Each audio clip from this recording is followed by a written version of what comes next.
Hey, it's Steve Lau from Jammin for Joy. So if you're watching this video, it means that you've agreed to be a court monitor for our tournament. And so first let me say thank you.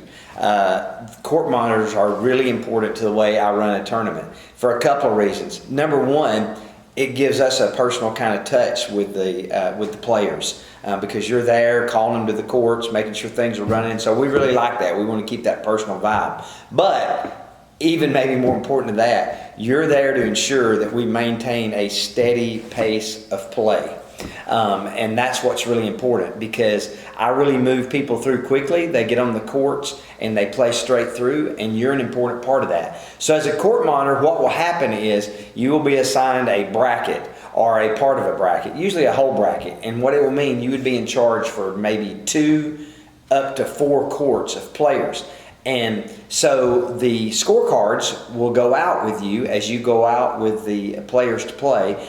And on each court, you can see on the back of this is a number 1. That means that's court 1. On the back of this is court 2.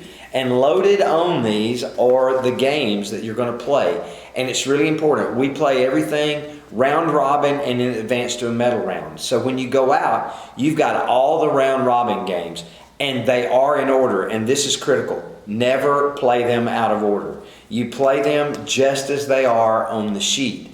And so you've got round 1 for these. This is one pool, and there's 2 courts. So you put both courts full with these players. They play that round. You record the score, and then you start the next round. And so let's talk about the score reporting. This is really important. This is what it should look like. You should put the score in each box for each team, and then circle the winning team, and then out beside it write the score as well. And then make sure that each team initials it over here on this side. And once that's done, then you take that off and you give it to a runner, and they bring it back down to the tourney desk where it's scored, and then you move on to the next round when you've done that for both of those games in that round. That's what's important. And then the other thing that's important is make sure that each team has 2 timeouts per game that are 1 minute. We want to make sure you ensure those are enforced, that it's not longer than 1 minute. And the second important thing is when a round is complete, really no more than 2 minutes between a game finishing and the next round starting. And so we want people to just play straight through. And then of other importance, when you get to the last sheet on the board, send the board back to the tournament table with that scorecard, because then the medal rounds are going to be loaded and we will bring those back out to you. So that's really important.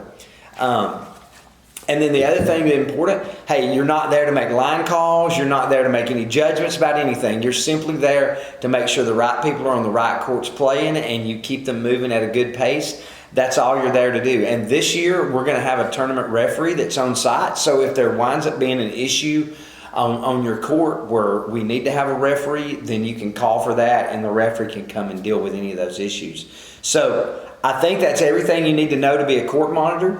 As a court monitor for a certain time, we'll assemble you together when we're getting ready to send out those players, and we'll give you these boards, and you go out to those courts and you get the right people playing on each one. Really simple, really easy. You're probably a pickleball player yourself, so you know how to do it. So, hey, thanks again for being willing to be a court monitor, and hopefully that's everything you need to know to be successful at it.